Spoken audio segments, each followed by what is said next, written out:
Recurrent ankle twisting या ATFL anterior talofibular ligament tier के अंदर दोस्तों internal brace surgery using knotless suture anchors कैसे करते हैं, क्या फ़ायदे हैं और सबसे एडवांस तरीका क्या है, आज हम एनिमेशन के माध्यम से आपको समझाएंगे। मेरा नाम डॉक्टर मनु बोरा, मैं एक ऑर्थोपेडिक सर्जन और आर्थ्रोस्कोपिक एक्सपर्ट हूँ, टीम ऑर्थोस्कोप, बॉम्बे, बेंगलोर, गुड़गांव।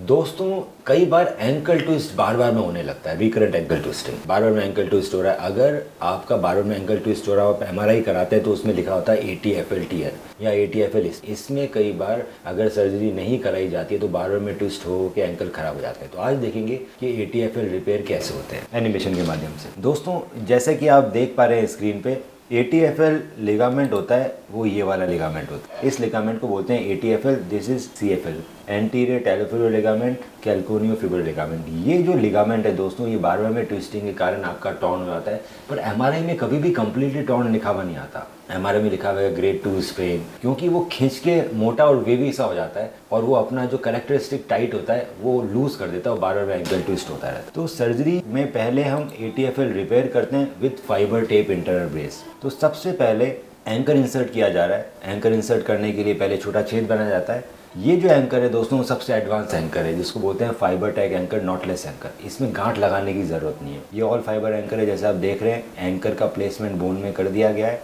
और इसके बाद कुछ धागे एंकर से निकलते हैं। इन धागों को हम ATFL का जो टिश्यू है उसके अंदर लेते हैं। नॉटलेस एंकर है, एक बार एंकर डालने के बाद इसको खींचा जाता है तो ये अपने आप थोड़ा सा मोटा होकर टाइट हो जाता है। देखें ये बॉल सी बन गई। इसके बाद इंटरनल ब्रेस करने के लिए swivel lock anchor with fibre tape, ये हम टेलस के बोन में डालते हैं। तो टेलस के बोन में खड्डा किया जाता है, उसमें टैप किया जाता है, ग्रूव बनाए जाते हैं। ग्रूव बनाने के बाद इसके अंदर swivel lock with fibre tape insert किया जाता है। इस तरह से देखा जा रहा है, जैसे एंकर अंदर जा रहा है, साथ में ये फाइबर टेप इसके लगी हुई है। ये आपके रिपेयर को बचाने के काम में आएगी। जो टॉर्न लिगामेंट है उसमें टाँके लिए जाते हैं। एडवांस एंकर है दोस्तों, इसके अंदर सूचर शटलिंग करनी पड़ती है ताकि आपको गांठ बांधने की ज़रूरत नहीं हो। जैसे आप देख पा रहे हैं, इस तरह से जो ब्लू आपका फाइबर है उसमें से निडल कट करके टाइगर फाइबर के अंदर से लिया जाता है और अब इसको धीरे धीरे खींचा जाता है। इसमें हल्के हल्के जर्क से हम इस एंकर में खींचते हैं तो इस तरह से ये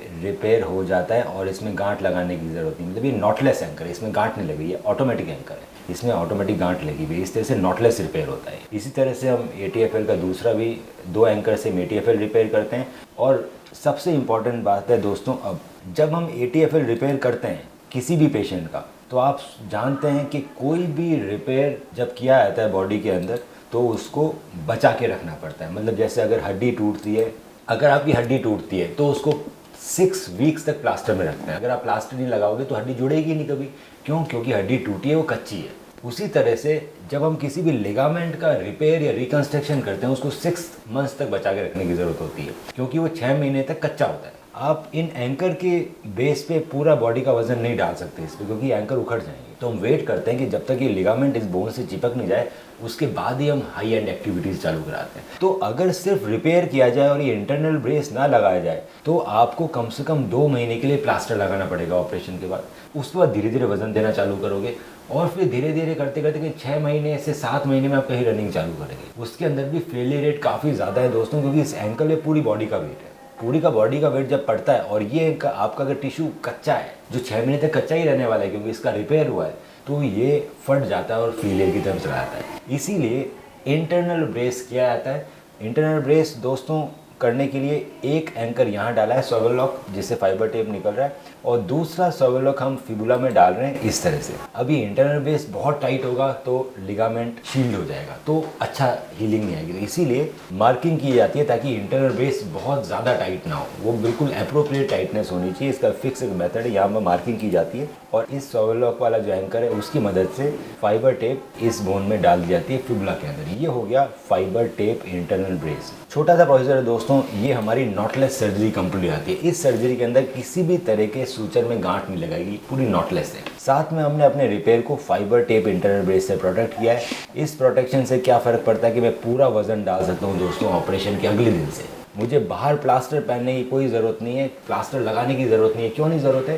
क्योंकि अंदर मैंने प्रोटेक्शन दे दिया है। तो दोस्तों ये एक बहुत ही एडवांस सर्जरी है जिसका नाम है ATFL repair with knotless anchor with fibre tape internal brace, और इस सर्जरी के बाद आप 45 डेज में आप रनिंग कर सकते हो। फाइबर टेप आपके नए टिश्यू को बचा के रखती है जब तक कि वो मजबूत नहीं होता, और उसको फेलियर से बचाती है। ये एक सीट बेल्ट की तरह काम करती है। फाइबर टेप लगाई है हमने ATFL रिपेयर के लिए, वो आपके बॉडी का सीट बेल्ट की तरह काम करती है। जब आप ऑपरेशन के बाद जब रनिंग करते हैं तो वो आपके लिगामेंट को बचा के रखती है, इसीलिए हम 1.5 महीने में रनिंग कर पाते हैं, हमें बहुत लंबे समय तक वेट करने की ज़रूरत नहीं है। जैसे कि आप कार में सीट बेल्ट पहनते हैं, जब आप रिपेयर के बाद दोस्तों जब चलते हो तो हर कदम आपके लिए झटका होता है जो लिगामेंट को डैमेज करता है। वहीं ये सीट बेल्ट की तरह आपके नए लिगामेंट की जो रिपेयर है उसको बचा के रखता है और उसको डैमेज होने से बचाता है, इसीलिए इसमें रिजल्ट अच्छे आते हैं। और आप ऑपरेशन के बाद किसी तरह की प्लास्टिक की ज़रूरत नहीं पड़ती, आप पूरा वेट दे के चल सकते हो। और रनिंग प्रोग्राम हम आपकी 1.5 महीने मतलब 45 डेज में चालू कर पाते हैं, क्योंकि इसमें फाइबर टेप लगा हुआ है। सो इसकी वजह से दोस्तों रिजल्ट बहुत इंप्रूव हो गए, और ये एक ऐसी टेक्नोलॉजी है जो आपको यूज़ करनी चाहिए अगर आप ATFL रिपेयर करा रहे हैं। दोस्तों अगर एंकल से संबंधित आपको कोई भी जानकारी चाहिए, या आपके MRI में लिखा हुआ है ATFL, CFL टियर और स्प्रेन, या आपका एंकल बार बार में ट्विस्ट हो रहा है, दर्द हो रहा है, तो आप हमें अपनी MRI भेज सकते हैं और उसकी डिटेल में स्टडी करके मैं बताऊंगा कि सबसे बेस्ट इलाज क्या रहेगा आपके लिए।